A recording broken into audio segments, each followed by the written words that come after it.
sabi niya masakit daw, ganito, ganyan. Tapos ang laki na ng bill. Normal lang man yun guys na mag-isip talaga tayo ng ganun. Hindi ko man yan sila ma-blame kay mahirap man talaga masyado yung buhay nila ba.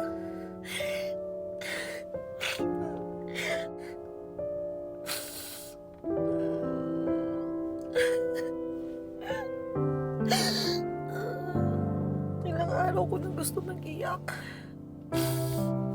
Ilang araw ko na talaga gusto mag-iyak guys. Kaso wala akong panahon mag-iyak. Wala akong panahon mag-iyak. Wala akong panahon mag-iyak guys. Kay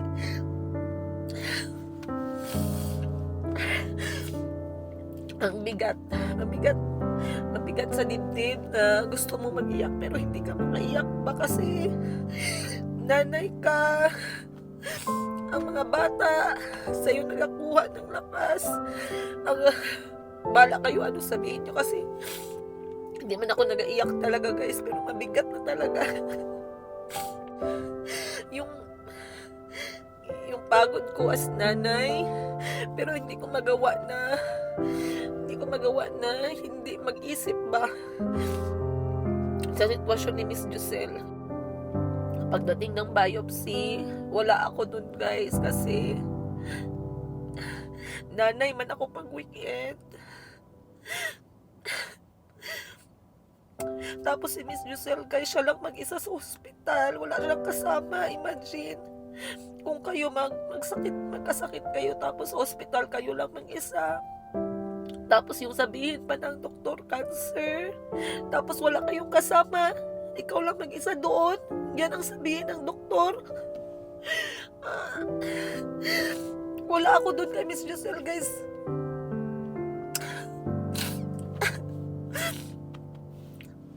Lord.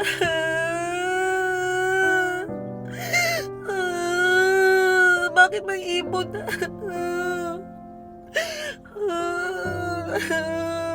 Alam talaga ni Lord. Alam mo Lord, napagod ako Lord. Pero sige. Tingnan nyo guys. Never ba yan nangyari na ganyan yan dito sa salamin ko? Never. Iba talaga magparamdam si Ayong buntag sa inyong tanan. And dito muna ako sa kotse guys kay kahapon ko pa gusto maghinga. Kahapon ko pa gusto mag-inhale, mag-exhale. Kaso sobrang daming kailangan kong gawin kahapon. Pagkatapos kong puntahan si Miss Giselle, hinabol ko pa makita yung dalawang anak ko kasi kailangan nila magpagupit ng buhok. Tapos hinabol ko pa na makakain ako ng pananghalian at in-invite ako dun sa munting handaan ng mga staff ni Miss Sheena, nakasama ko sa pagbebenta. Dumiretso ako sa pagbenta dun sa tindahan ng ate ko kay Ma'am Sheena kasi kapag wala siya guys, medyo mahina talaga ang galawan ng ng selling. So meron kaming mga items na kailangan i-let go at marami kaming items na sale. So kailangan ko talaga bigyan ng panahon para yung mga lahat ng sale item ay makalabas na.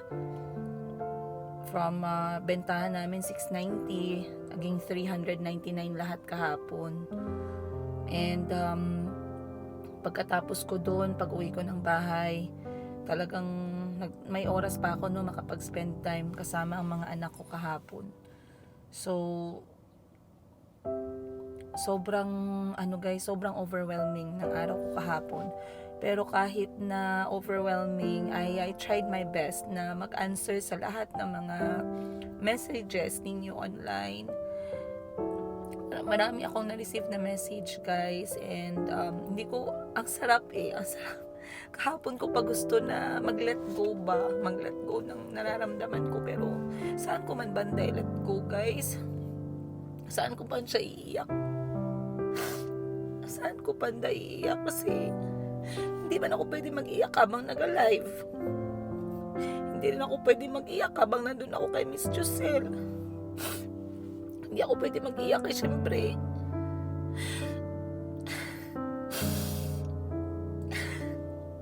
Hindi ko talaga i-expect na mag-abot sa ganito. Nung isang araw lang nagpunta ako kay Miss Josel nung day 2 na a day after na operahan si Miss Josel, yung giras pa siya. Sabi ko sa kanya, maalala ko pa kasi 3 araw na ako guys pabalik-balik dun sa hospital. Sabi ko sa kanya talaga, sabi ko, Miss Josel, magpasalamat ka. Huwag kang mag-isip na negative. Kahit na wala ako sa trabaho guys, yung ganun yung style ko ba. Kasi ganun yung personality ko guys, yung parang ano pa, yung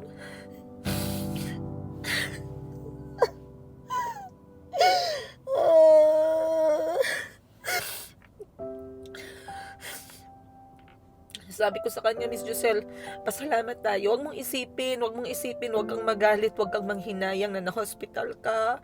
Huwag mong isipin, huwag mo sisihin yung sarili mo na na-hospital ka kasi nasa katawan mo. It's time. Panahon na. Minsan kasi sabi ko nga, kapag negative lang yung isipin mo, kapag doon ka lang mag-focus sa negative, ma-bar down ka talaga, isipin mo yung positive side. That was, hindi pa nasabi na cancer si Miss Josel noon. Sabi ko, it's time na ma-admit ka talaga kasi para mabigyan ng atensyon yung sakit kasi baka mamaya maging cancer, maging tumor. Pasalamat tayo at naoperahan ka na agad yung raspa. Kasi sabi niya masakit daw, ganito, ganyan. Tapos ang laki na ng bill. Normal lang man yun guys na mag-isip talaga tayo ng ganun. Hindi ko man yan sila ma-blame kay mahirap man talaga masyado yung buhay nila ba. Tapos marami din doon pasyente na stuck din sila kay sobrang hirap ng buhay. Pag mahirap ang buhay, doon ka lang talaga guys. Tapos may isend siya sa akin na video. Magpaalam ako kay Miss Josel na i-share ko sa inyo na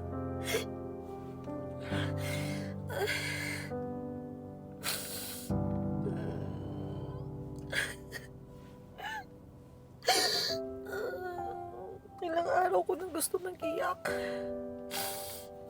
Ilang araw ko na talaga gusto mag-iyak guys. Kaso wala akong panahon mag-iyak. Wala akong panahon mag-iyak. Wala akong panahon mag-iyak guys. Kay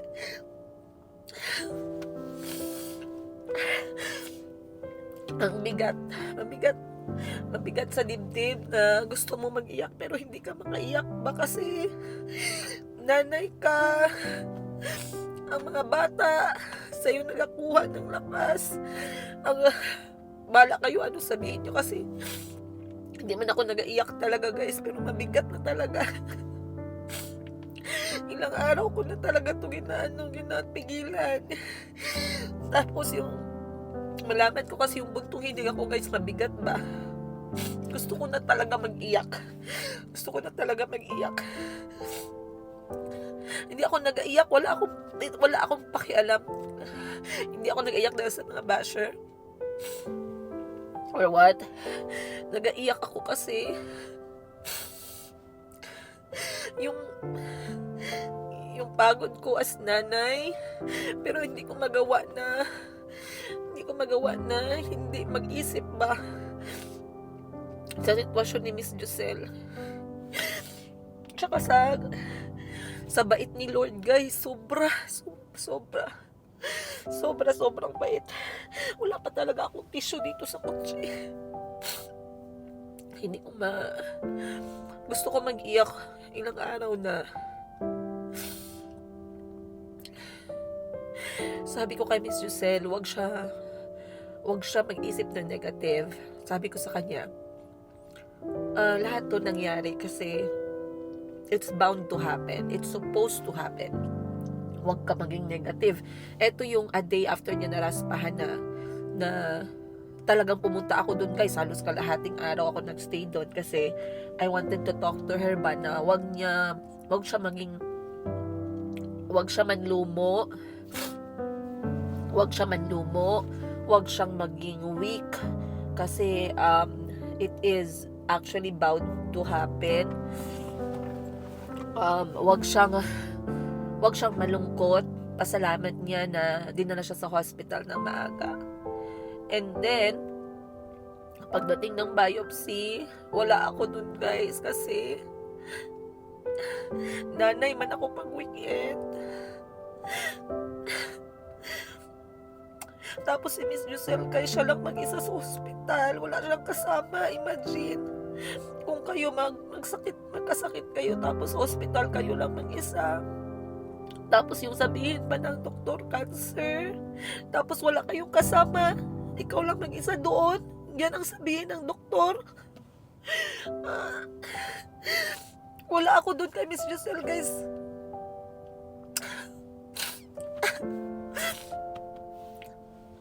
Kasi pag weekend kasi, pinipilit ko maging present para sa mga anak ko. Pero yung kahit na presence ko, guys, busy pa din ako niyan. Kasi syempre, ang source of income ko talaga mag-edit ng videos. So may mga oras talaga. Oh, yan nyo guys, oh, may ibon. Makita nyo sila. May ibon na nagdikit first time. Alam siguro nila na may nag-iyak sa loob. Oh, Lord.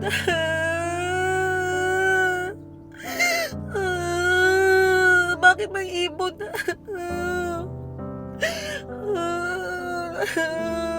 Alam talaga ni Lord. Alam mo, Lord, napagod ako, Lord. Pero sige. Tingnan nyo, guys. Never ba yan nangyari? Na ganyan yan dito sa salamin ko. Never. Iba talaga magparamdam si Lord. Oy, grabe talaga.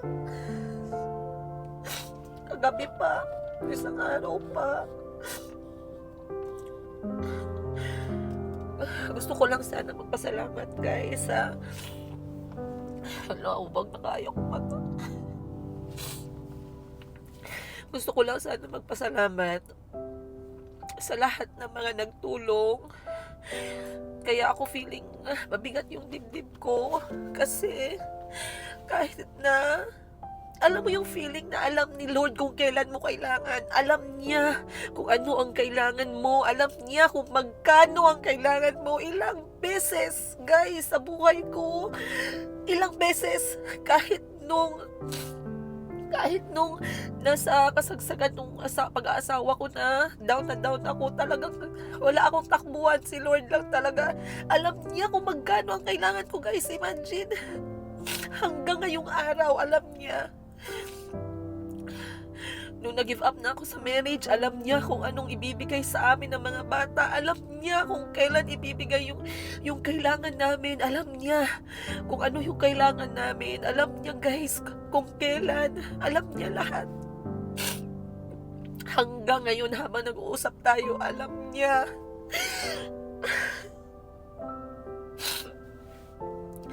Pag sabi na tumawag sa akin si Madam Ted Gibbs, guys, kasi Sunday yun na araw, 11:11 ng gabi. Buong araw akong nagmaneho ng Sunday kasi dinadala ko yung mga anak ko. Umuwi kami, dinala ko sila para magbanding sa ilog ng mga pinsan nila.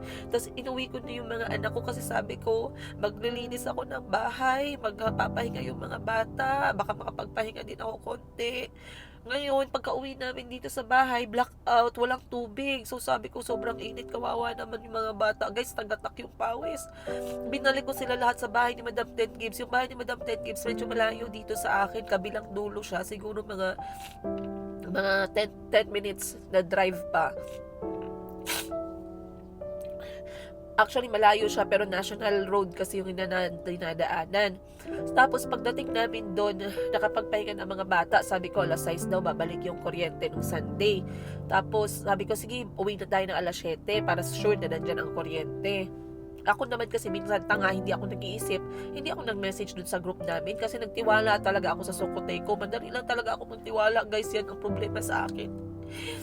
hindi ako hindi ako nag-research ba na may kuryente, tubig naman dyan, kaya mag-uwi na kami sana kung meron na, pa-advise naman po.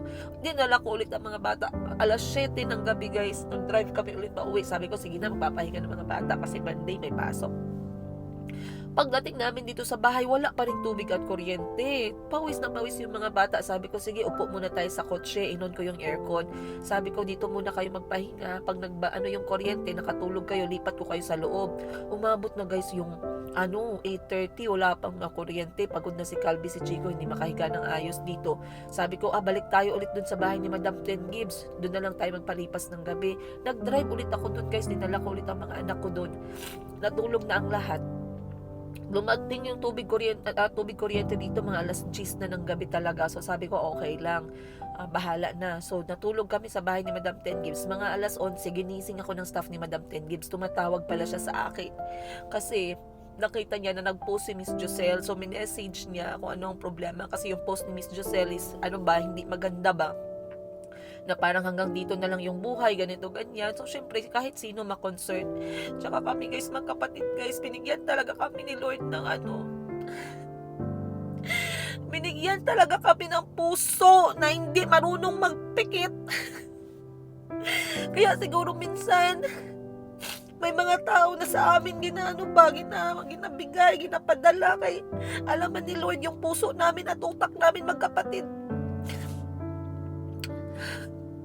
Mag-iyak na lang ba talaga ako ganito katagal? Hindi pa man okay, guys. Hindi pa okay yung heart ko. Mabigat pa rin.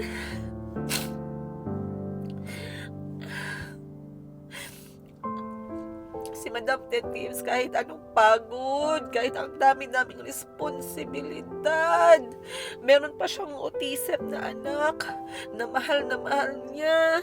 Si Kuya Jericho, ang dami niyang gastusin, pero galante masyado.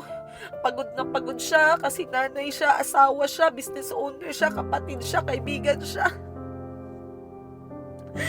Tumawag sa akin si Madam Ten Gibbs, alas 11 ng gabi ng Sunday, sabi, nakatulong na ako guys, sobrang pagod ko sa tabi ng mga anak ko. Sabi niya, tawagin mo si Joselle, kausapin mo, mag-isa lang sa hospital, umiiyak.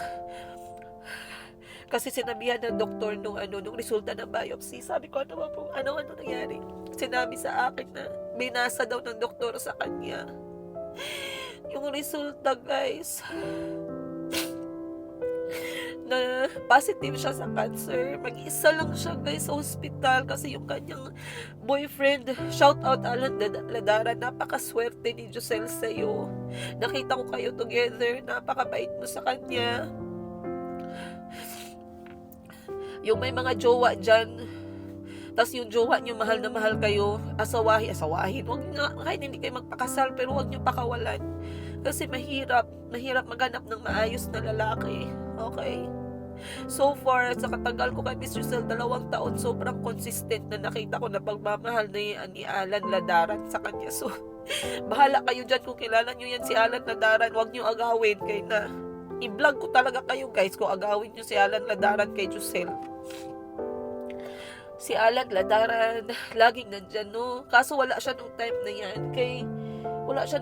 yan, kay ang trabaho niya gabi siya, tapos pagka umaga, magdiretso siya kay Miss Giselle. Nangyari yung pagbasa ng resulta alas 11 ng gabi. So, pagtawag ko kay Miss Giselle, nagsagot siya sa akin sa phone, and then, grabe na yung iyak niya, guys. Sabi ko, sige, iyak ka lang. Wala man problema, iyak mo lang yan. Okay lang, iyak ka. Tapos, pinakwento ko siya, ano nangyari. Di ako naman, syempre, ang bigat naman sa dibdib ko, pero hindi ako pwede magsabi ng negative, di ba? So, sabi ko, aga pa. Sabi ko, salamat Lord. Sabi ko, ganun. Sabi ko, maging grateful ka. Sabi ko sa kanya, maging grateful ka kasi early stage pa lang, maliit pa lang yan, kayang-kaya natin puksain yan. Sabi ko sa kanya, ganun talaga ang ko guys, no? Sabi ko, grateful pa din tayo. Magpasalamat tayo kay Lord kasi maaga pa. Sabi ko sa kanya, salamat Lord at nakita ng maaga pa, early pa lang, kayang-kaya pa yan. Huwag kang mag-alala. Sabi ko sa kanya, lahat ng mga procedure, lahat ng mga kailangan, pwede lang yan mahanapan ng paraan. Pero, Ang hindi mahanapan ng paraan ay yung kanyang willpower at mindset niya. Yung kanyang mental health, yun ang hindi namin mahanapan ng paraan. Kaya dapat siya talaga mismo sa sarili niya. Malakas malungkot, huwag kang mawala ng pag-asa kasi early pa lang yan. Pwede natin magawa ng paraan yan. Ikaw, magpahinga ka, sabi ko sa kanya. Magpahinga ka, lakasan mo yung loob mo, mag-mindset ka. Ang mindset mo is, dapat iset mo na yung mind mo na papatayin mo yung kalaban na yan. Ayun. Mag-mindset ka na ngayon pa lang. Maliit ka lang, kaya kita, papatayin kita, aalisin kita sa katawan ko. Mag-pray ka, magpahinga ka, mag-ipon ka ng lakas. Sabi ko ganun. Sabi ko, hindi ako nakapunta kasi ganito. Pero bukas, pupunta ako dyan maaga. Kaya yun kahapon, Lunes, pinuntahan ko siya hanggang tanghali para mabudget ko yung oras ko ng ayos. Pagkatapos, nakita na namin kasi syempre, ayan na naman guys.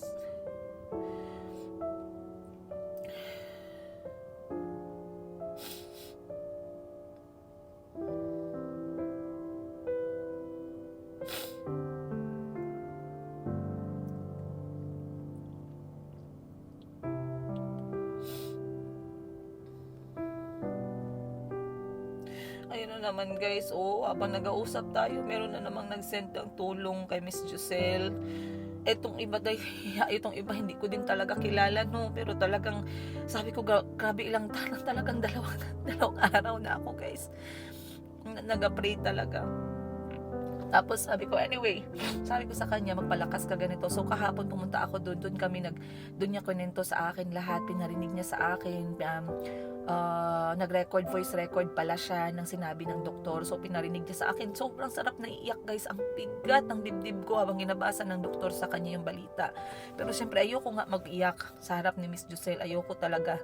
Feeling ko kasi guys, pag nag-iiyak, parang wala lang, parang sa akin personally mas piliin ko na mag-iyak na, kaya hindi niyo ako makita nag-iyak sa mga vlog ganyan kay other than hindi ako pala iyak talaga, iba yung iyak ko minsan, yung iyak ng pagod, yung iyak ng pamilya, ganun yung iyak ko, iyak na sa mga anak ko, ganun yung iyak ko. Pero yung iyak lang na kahit kailan nag-iyak, kahit saan nag-iyak, hindi ganun ang personality ko. So kahapon nag-usap kami ni Miss Giselle, sabi ko sa kanya, pakatatag ka, ganito, aralin mo, pero wag ka mag sobra-sobra ng tingin, wag mo tingnan yung mga negative na mga videos, aralin mo yung iyong diagnosis, sabi ko. Number 1 na ginawa kong assignment sa kanya, aralin mo yung diagnosis mo, intindihin mo yung doktor na kailangan mo, ano ang tawag sa specialist mo, kasi si Miss Giselle minsan iniisip niya challenging kasi masyadong magulo, hindi pwede ganun. Sabi ko sa kanya, kumalma ka, intindihin mo ang diagnosis mo. Ano ang diagnosis mo? Ano ang tawag? Pag alam mo na yung tawag sa diagnosis mo, yung sakit mo, explain mo sa akin kung ano yung sakit na yan. Paano nag-cause yung sakit na yan? Ano ang simptomas na naramdaman mo? Ano yung mga procedure na ginawa mo na? Yun yung gusto kong mag-sink in sa kanya. Okay? Para alam niya yung battle na ginagawa niya at aware siya at talagang yung utak niya ay very sharp. Okay? At kasi soon she will tell her own story. Soon she will tell her own story of surviving this devil. Okay? Sabi ko, alamin mo. Kasi next month, in 2 months, in 3 months, survivor ka. Okay? Ititel mo yung story mo, sabi ko sa kanya. Inshallah. Walang imposible. Ngayon, sabi ko, huwag ka malungkot. So guys, kahapon, busy yung cellphone ko kahapon. Kung busy ako sa cellphone ko, times 3 pa talaga yung busy. Tawag ako sa mga kakilala namin. Tawag si Madam Ten Gibbs sa kakilala niya. So si Madam Ten Gibbs, kahit nawala siya dun guys, mentally and emotionally, she's there. She was calling people na kilala niya para tumulong. Yung parang alam natin kung anong gagawin ang sunod. Kahit anong klaseng tulong hindi tulong na pinansyal, kundi tulong na mag-advise anong gagawin, anong doktor sino na doktor pwedeng kitain, yung hindi mahal na doktor, saan na hospital pwedeng dalhin, sa public, anong public hospital ang merong ganitong treatment, advance na para meron nang mapuntahan agad. Ganon din yung ginawa ko. Kumontak na ako mga doktor, mga staff na kilala namin na may mga posisyon sa public, public government, nagtanong, Okay lang man ako, Lord. Ayan na naman yung 2,000, guys.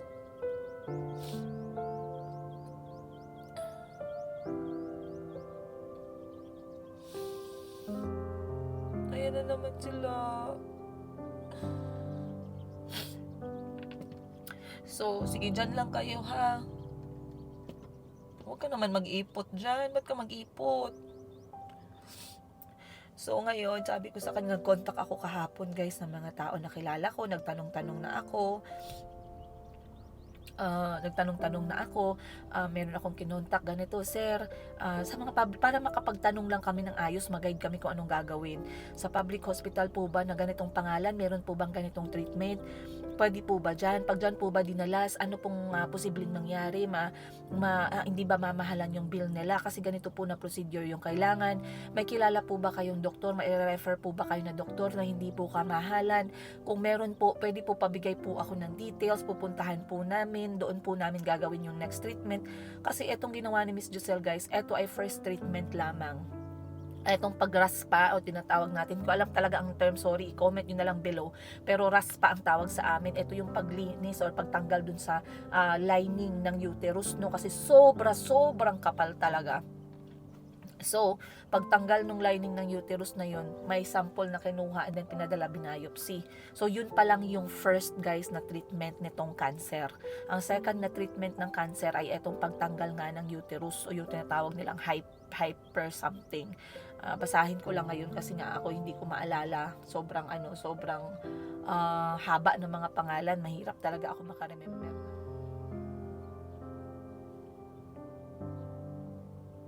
So, tumawag ako kahapon, nagtanong-tanong na. So, ngayon, kahapon as we speak, ang bill ni Miss Giselle ay umabot ng 80,000 pesos. Sa 80,000 pesos na yan po ay 6 days sa hospital. Kasama na dyan yung kanyang mga, mahal kasi ang gamot, mahal pala ng gamot ng ganyan, no? So, ang gamot niya, ang doktor na nag-opera sa kanya kasi yun ay specialist at talagang kilalang doktor. Siya din yung doktor ng Pacquiao, ni Ma'am Jinky Pacquiao. Siya ang doktor ni Ma'am Jinky Pacquiao. Very kilala na sa ganitong klaseng mga cases.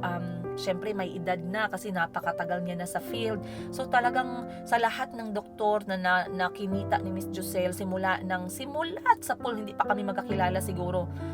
Eto lang ang nagdoktor na tumayo, nagpakita ng napakalaking picture ng uterus at nag-explain during check-up. Siya lang guys. Siya lang din ang nag-spend ng oras sa kakabulikat ng ultrasound para makita talaga kung ano ba talaga yung issue sa loob ng kanyang uterus. Napakatagal. Siya yung klase ng doktor na hindi po nagmamadali sa oras, no? So, a big shout out kay Doc Agad. Maraming salamat, Doc. So kasama dun sa 80,000 bill ni Miss Giselle ay ito ngang tawag nito, doctor's fee, yung operating fee, yung gamot, yung room kasi nasa semi-private pinasok si Miss Giselle. Kahit na ilang beses sila nag-request na mag-ward, hindi na ipasok sa ward kasi wala talagang bakante. Lahat nandun na. So, umabot ng 80,000. Akala ko nga mga 50 lang, no? So, umabot ng 80. Ngayon, merong PhilHealth si Miss Giselle. So, magkano lang nabawas ng PhilHealth? Siguro nasa 20,000 lang. Again, hindi ito yung exact number ha, pero approximate. So, kunyari, sinabi kong 80,000, siguro nasa 82,000, ganun. So, round up po na lang. So, 80,000, tapos yung PhilHealth nakabawas ng 20,000. So, may 60,000 pa silang hahabulin. Kahapon, buong araw ng Lunes, si Alan po ay kumatok sa mga government offices, no, na nagbibigay ng assistance sa mga taong may sakit, taong may mga problema, malalaking problema na personal, ganun, mga lalo na mga hospital bills, sa may sakit, mga gamutan, ganun. Nagbiyahe si Alan halos buong araw kakahingi ng tulong. I believe na kapag kuha sila ng at least 20,000 pesos in total. Maliit lang guys, maliit lang yung binigay ng government. So shout out naman sa mga local government natin dyan, kung kaya nyo pang laki-lakihan yung pagtulong ninyo sa mga hospital bills, o kung pwede kaya gawin nyo namang libre yung hospitalization natin sa Pilipinas, kung pwede, kasi ang daming namamatay, ang daming hindi maka-afford, may mga matanda, may mga bata, may mga buntis. Huwag na tayong pumunta dyan guys, kay hindi nga nila mahanap yung bilyon-bilyon na nawawala. Yan pa kaya, sige, bahala na, mag-ano na lang tayo, maningkamot tayo na hindi tayo mamatay, no, kung saan man tayo ngayon dito sa Pilipinas. So nakalikom sila, I think mga 20,000 yun. So kung may natira pang 60,000 sa bill nila, less yung 20,000 na binigay ng mga government offices, na may 40,000 pa. Ngayon kagahapon guys, alam talaga ni Lord, alam ni Lord anong gagawin. Kasi kahapon ako pray.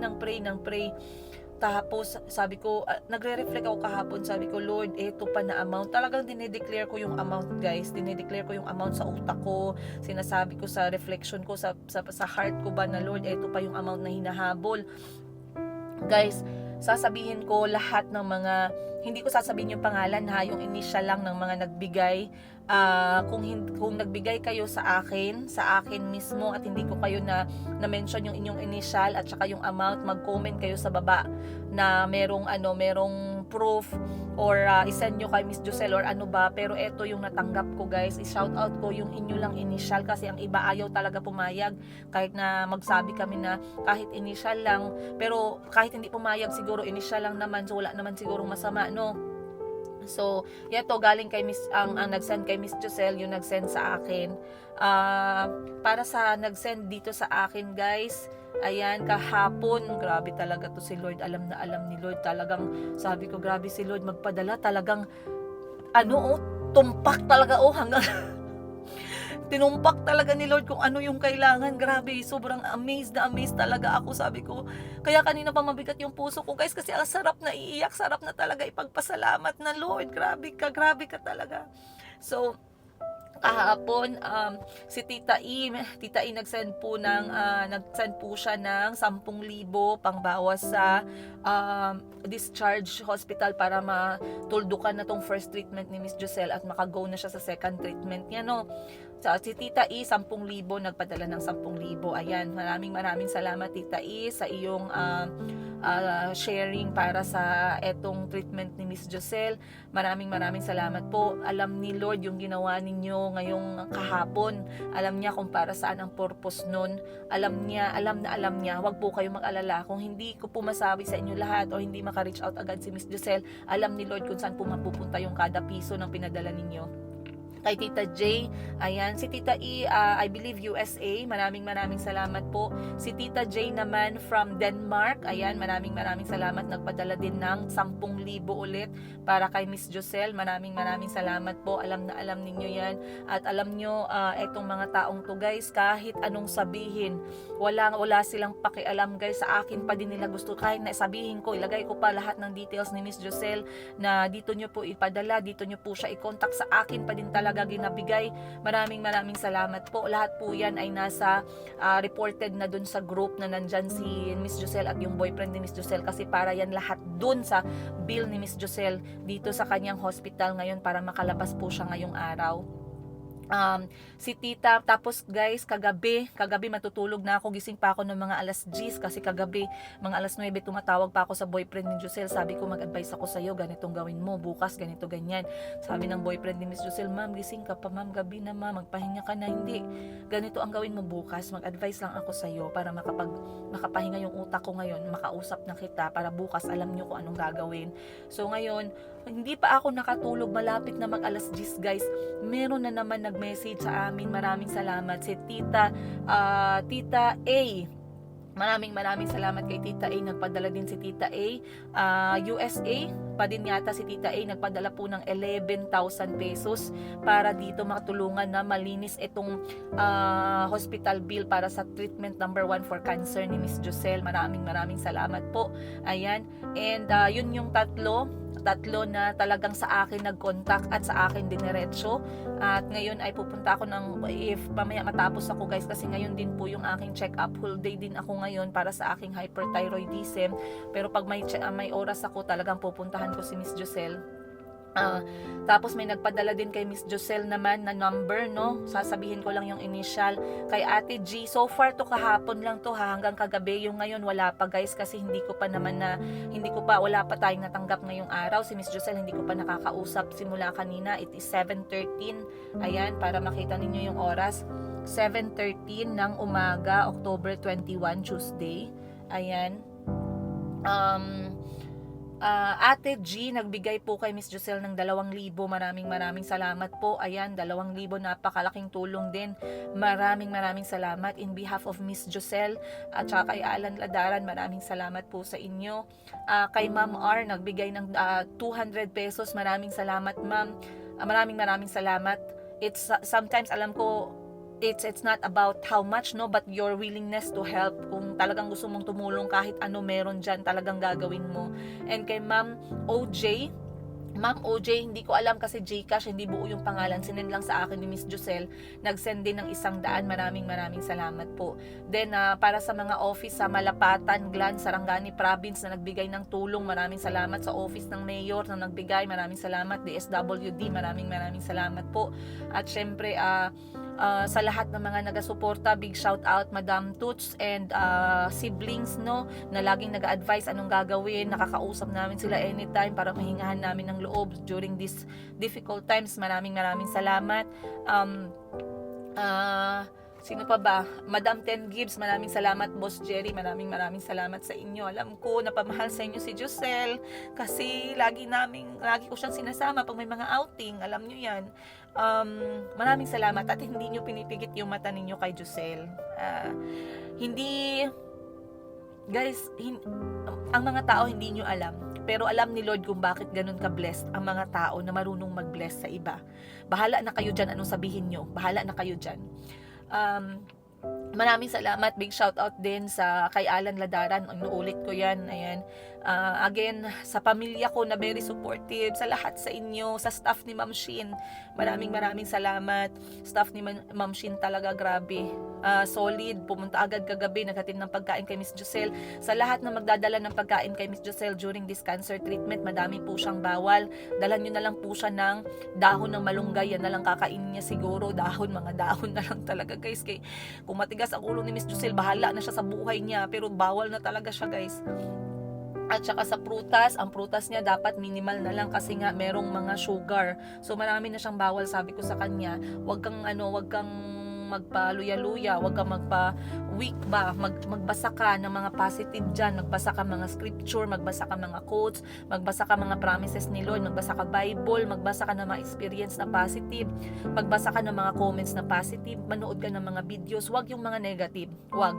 Sabi ko sa kanya, tsaka hindi ka pwede mawalan ng pag-asa. Hindi ko siya binibaby, no, na wag ka mawalan ng pag-asa. Hindi. Talagang ako pag nagsabi ako sa kanya, huwag ka mawalan ng pag-asa. Ginaganon ko talaga. Kasi alam ko si Miss Josel, kailangan ganun minsan, no? So, sa nagdala ng pagkain, maraming salamat sa inyo. Sa staff ko na buong solid talaga, kay Parts na talagang, pag sinabi ko sa kanya, doon ako kay Josel, dito ka, ikaw assign dito, kailangan ko puntahan si Miss Josel, ikaw muna sumama sa mga bata, andito pa ako kay Josel. Talagang walang reklamo ang mga staff ko. Maraming salamat. Ayan, alam nyo sa sarili ninyo yung sincerity ninyo para sa mga kasamahan ninyo sa trabaho. I am very humbled, guys, of whatever is happening sa buong buhay ko. Lalong-lalo na nung kabagsakan ng marriage ko, nung naging single mom ako, I am super duper humbled. Humbled talaga ako, guys, sa experience ko as single nanay. Na-humble ako sa experience ko as boss. Na-humble ako sa experience ko as kaibigan, as kapatid, kasi ang dami kong natutunan. Ang dami-dami kong natutunan. And right now, by the way, as we speak ngayong umaga lang, sabi ko, Lord, ganito, matutulog na po ako. Eto na lang na amount, Lord, yung kailangan. Guys, nagising po ako alas 5 ng umaga. Merong nag-message sa akin kay Ma'am JBM. Ayan, hindi ko sasabihin buong pangalan, hindi ako nagpaalam, pero okay lang, sasabihin ko yung initial. JBM na nag-message sa akin ngayon lang sa inbox ko na gustong magbigay ng tulong. Guys, nasara po yung first treatment ni Miss Josel na bill ngayong umaga. Sabi ay bibigay ko ito, sabing ganon. Wait lang, babasahin ko yung message. Sabi kasi kahapon nag sa akin na confirm na ba talaga, ganun, nagchat-chat kami lagi. Siya din, si Ma'am JBM din, isa sa mga never nag-stop talagang kausapin ako kahit nung kasagsagan na sinisira ako ng paulit-ulit sa isang buwan at kalahati. Grabe yung message ni Ma'am JBM talaga. Siya yung nagbigay sa akin ng story nung yung tiger at tiger at yung kabayo, no, yung pony at saka yung tiger na nag-aaway kung ang grass ba ay blue at green. Siya yung kwento ko sa inyo na may nag-send sa akin. Hindi lang yan, ang dami niya pang shinare sa akin at laging tumpak. Madami yan sila na talagang tumpak yung kanilang mga advices ay hindi advices na binibaby ako, no, kundi binibigyan ako ng realization. Lalong-lalo na kay Tita J dyan sa Denmark, kahit anong busy mo, kahit may sarili kang problema, lagi mo akong kinakausap. Mahal na mahal ka namin. Maraming salamat. Kay Tita A, maraming salamat. Tita A, maraming salamat po sa inyo. Tapos pinapaintindi nila sa akin yung sakit ni Josel, yung mga kilala nila na merong experience, sinasabihan ako. Ngayong umaga, pagising ko ng alas 5 ng umaga, si Lord talaga the best gumawa ng paraan. Sabi ni Lord, may nag-message sa akin, ito nga si Ma'am JBM, Princess, pakisend sa akin yung bank account number mo, sabing ganon. Guys, lahat binigay ko kompleto account details ni Josel, pero sa akin po pa rin talaga pinipili nilang ipadala. Alam ni Lord yan, alam mo yan, Lord, alam mo ang puso ko, alam mo ang utak ko, Lord. Maraming salamat po sa inyong lahat. Sabi, excuse me kung nakafocus ako na sa bank transaction lang, kasi talagang ako ay mas kampante lang sa bank transaction. Sabi ko wala pong problema, pero yung puso ko, guys, very humbled ngayong umaga pa lang. Alam mo yung talagang ang yung humility ko na, Lord, wala pala talaga kami pag wala ka. Ganun yung naramdaman ko talaga, araw-araw, Lord, wala ako kung wala ka. Kaya hindi man ako pala punta ng simbahan, guys, hindi man ako yung church goer, no, makikita nyo, hindi talaga ako talagang ganun. Pero yung reflection ko, yung prayers ko, araw-araw, gabi-gabi, kada minuto, hindi ko kakayanin kung nasaan ako ngayon kung wala si Lord, guys, sa buhay ko. Alam niya yan. Maraming salamat, Lord. So ngayon, guys, tatapusin niya. Ayan na, na-successful na, guys. Napadala na ang next na 10,000 ulit. Ay, tatago ko na lang siguro itong mga reference. Pero ayan, nagpadala po ulit ng 10,000. Kita nyo naman yan, guys. Para ulit sa maklose itong first treatment ni Miss Josel. Para makapush na sa second treatment niya na itong ang pagpapatanggal ng kanyang overall na uterus. So maraming salamat, Ma'am JBM. Ayan, tingnan natin. Kasi syempre kailangan kong i-confirm sa kanila. Sorry guys, medyo mahangin yung tiyan ko. Kailangan kong i-confirm sa kanila na okay na. Titingnan ko lang. 7:30 na ngayon. Hindi ko muna ipapapasok yung mga bata kasi si Bunny kailangan kong dalhin sa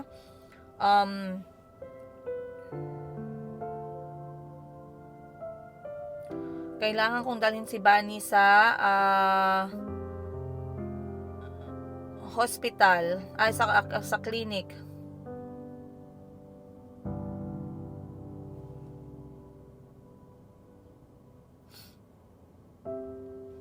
Kailangan ko siyang dalhin sa clinic dahil ang kanyang ngipin ay sumasakit.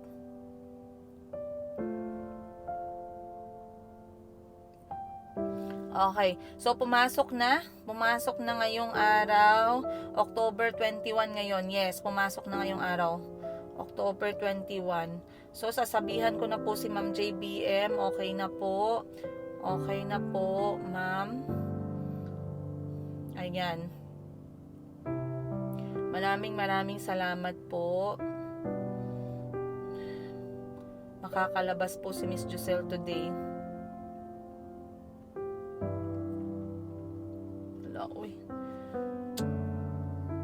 So dapat guys maaga ako mag-alis ngayon. Gusto ko lang talaga mag-iyak, ang bigat talaga ng dibdib ko.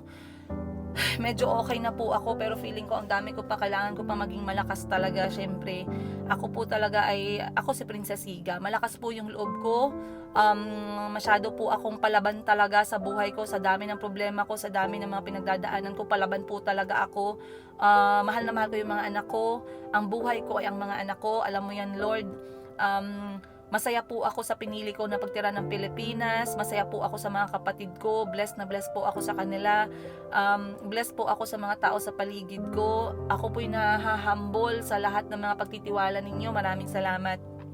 At dito ko na lang tapusin to guys, kasi 7:30 na. Dapat alas 8 nakaalis na kami dahil para maaga yung pilahan dun sa may tanggalan ng ngipin at dalawang problema ng ngipin ni Bunny para maging okay na siya, kasi bulok na daw yung ngipin na yun. Wala na tayong magagawa. Para hindi siya sumakit ng sumakit, ipatanggal na natin para masaya na yung buhay ni Bunny. So habang wala si Bunny at wala ako, dahil kailangan ko rin maghanap buhay ngayon at kailangan ko ding asikasuhin yung aking hyperthyroidism at baka mapagalitan ako ng doktor kasi hindi ako nakainom ng gamot kagabi, hindi po ako nakabili ng sarili kong gamot. So, nakalimutan ko po. So, hindi ako nakabili ng gamot kagabi, hindi na ako nakainom. So, hindi pwedeng ganun, guys. Kailangan ko alagaan yung sarili ko. So, ngayon may check up po ako. Maaga pa akong aalis ngayon. Asikasuhin ko din yung sarili ko muna, guys, no? Again, yung akin naman is may maintenance ako for hyperthyroidism. So, magpapaalam na ako guys. Maraming salamat at pinaiyak nyo ako sa inyo ngayon. Ang sarap, medyo magaan yung pakiramdam ko.